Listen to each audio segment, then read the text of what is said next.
Hey people, and welcome back once again to Reddit Life. And as you know, here at Reddit Life we like to give you not just the story, but a bit of over-analysis and unwanted opinion at the end of each story. You're welcome! And this week we're going to be talking about, yep you guessed it, entitled bosses. Guys, I can virtually hear you asking, is there any other type? But here we've managed to curate some of the very worst bosses that management has to offer. And so our very first story this week is, I'm not paying for you to get drunk. And so the background of the story is as thus. This all happened one Christmas a few years ago. Things were coming to a head with the entitled people I worked with, and this is one of the final straws. I live in the UK, so a tip of around £5 per person is a very generous tip for a party of 8. Okay, that was just the background. I hate Christmas parties.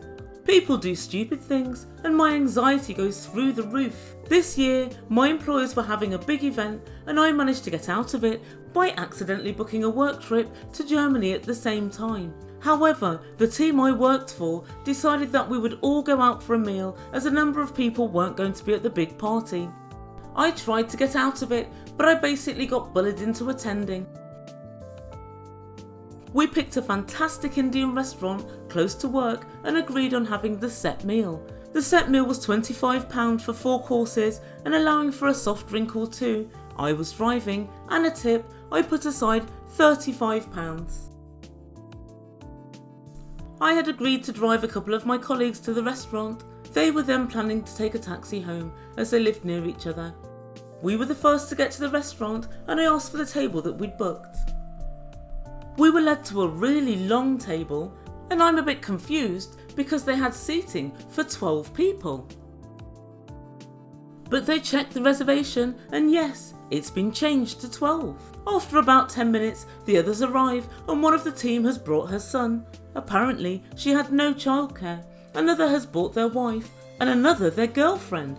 And my boss has invited someone from another department. We have the meal and everyone apart from me and the kid are drinking. Most are driving, but they're throwing the wine back. I've pushed the boat out and had 2 lemonades. Anyway, we get to the end of the meal and the bill comes and my boss takes it. He gives it a quick look and announces it's £55 each, so let's round it up to 60 to make it easier. I do a double take. This is now twice what it should have been. Me. Can I see the bill please? Boss. Why? I've done the calculation. Me. I'd just like to see the bill. Boss. Sighs and passes me the bill. The bill is over £430. Now, if you divide that by 12, it comes to around £37 each, not £55. I look at the cost for the set meal and it's £25, but we've had loads of drinks. My 2 lemonades were a total of £2. So my actual bill was only £27. Me. I think that the maths is out here. If you take the total and divide by the number of people, it comes to £37 each. Boss.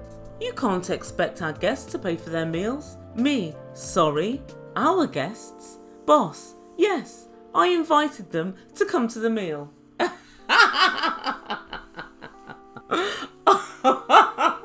Honestly guys, at this point, I actually can't believe what I'm reading. I really can't. Are you kidding me?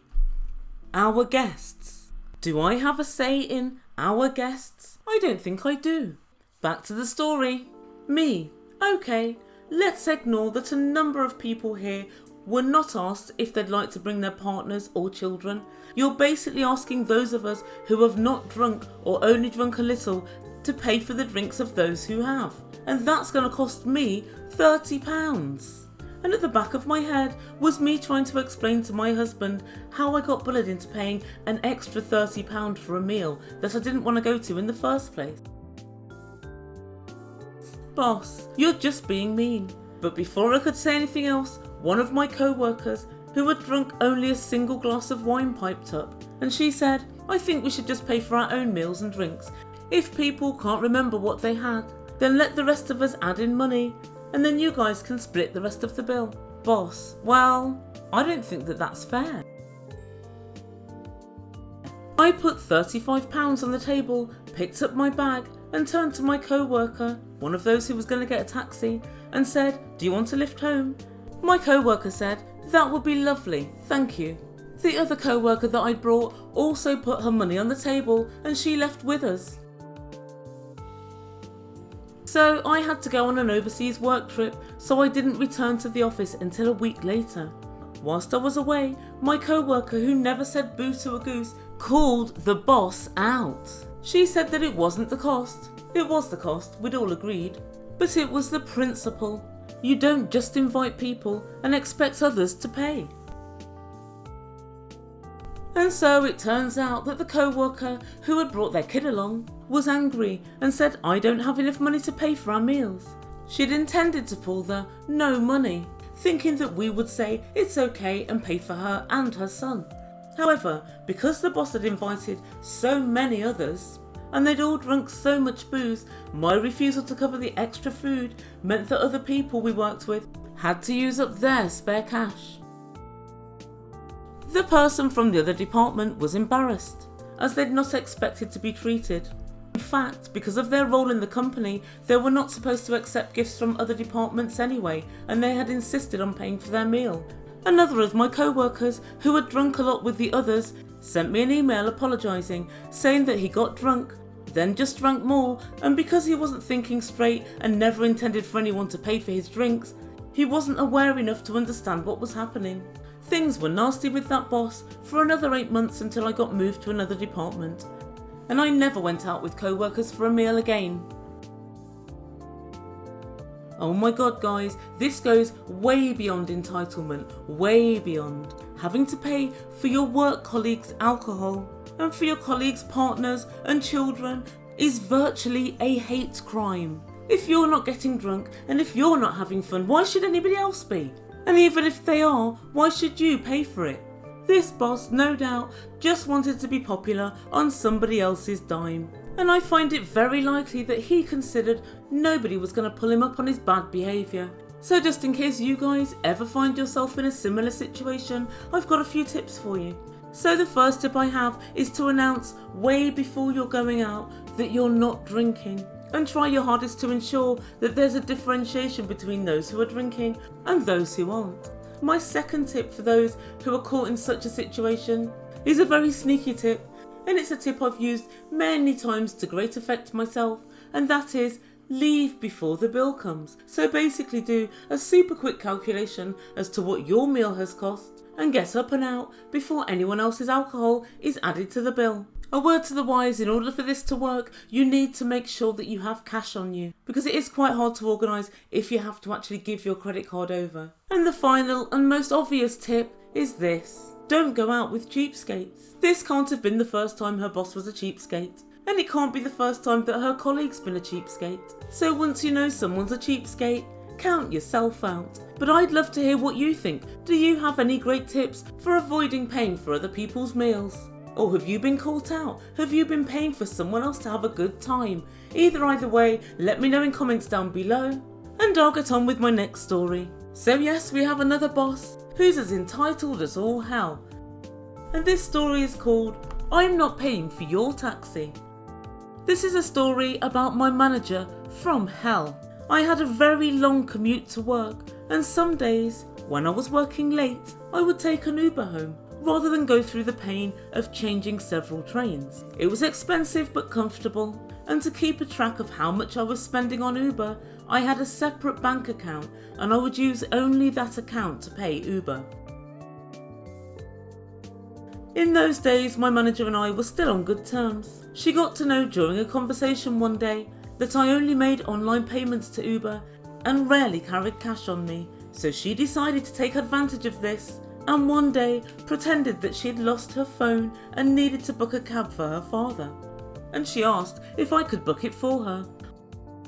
I obliged, not telling her that I'd opted for a payment in cash rather than online payment while confirming the booking. It turned out to be a very good thing that I made that switch. She kept the cab for 6 hours and proceeded to roam all over the city. The next day, she asked me why I hadn't informed her that payment was in cash. I showed her the map of the route that she'd taken and the time that the cab had stayed with her. You are really not as smart as you think. The bill was quite substantial. I can imagine it would be. When I reached the office, she was complaining to my co-workers how she was short of cash, and so she'd asked me to book a ride for her. She explained that because of me, she had to go to the ATM to pay the cabbie. I just asked her very sweetly why she didn't find time to withdraw money all through the day when she had the cab and was roaming all over the city. And if she'd not used the cab for the full day, then the cabbie was cheating and he hadn't switched off the ride after dropping her. I was ready to complain to Uber and get the full amount refunded. She had to admit that the cabbie was not cheating. Guys, I think we've all had it. Uber stress. You take a taxi to somewhere and then people say, oh, go here, go there, stop here, stop there. Why? It doesn't matter to anybody else because it's accumulating a debt on your credit card and your credit card alone. But this boss took it to a ridiculous degree. She had the taxi for 6 hours. It's really clear to me that she had no intention of paying, but what's really sneaky about it was she knew because the money went out of another account, the manager hoped her employee was never going to notice. Guys, when I heard this story, my heart started beating irregularly. If that was my boss, I think I'd be unemployed by now. But if it were me, I wouldn't have even booked my boss a cab. You're standing in an office, use the landline and book your own taxi. Why do you need my account for? Oh, that's right, because you've got no intention of paying. So guys, let me know what you think in comments down below. Would you book a taxi for your boss? I know I wouldn't. And that's everything for today, and I hope you've enjoyed our stories of entitled bosses. Guys, please put in comments down below if there are any particular types of stories that you want to see, and also please consider subscribing to Reddit Life. This is Reddit Life, and I'll see you all soon.